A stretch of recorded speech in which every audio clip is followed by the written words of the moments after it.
Does WhatsApp voice message stop playing when your iPhone screen turns off? It might be a sensor issue or settings or app glitches. But don't worry guys, in this video I'll show you how to fix the WhatsApp voice message playback issue when the screen turns off on your iPhone. So without wasting any more time, let's get started. Solution 1. Check the proximity sensor. First, open up the App Store, then tap the search icon. Type "Check my device" on the search bar. Tap the install icon, then tap Open. After that, tap Allow, Don't Allow. Scroll down. Now tap Proximity Test. Now put your hand on the proximity sensor at the top. I mean on the front camera. If it blinks, then there are no problems with your hardware. But if it's not blinking, that means there's a hardware issue.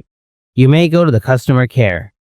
But if it's okay, then you can follow the next solution. Solution 2. Disable Reduce Motion. Go to Settings app. Now tap on Accessibility. Then tap Motion. Now make sure to turn off the Reduce Motion option. Solution 3. Offload WhatsApp app. Go to the settings again. Then tap on General. Next, tap on iPhone Storage. Now scroll down and find the WhatsApp app. Then tap on WhatsApp. Then tap Offload and again tap Offload. After that, tap Reinstall. I hope it solved your issue. If you have anything to ask, then please let me know in the comments below. Thanks for watching, and I'll see you in the next video.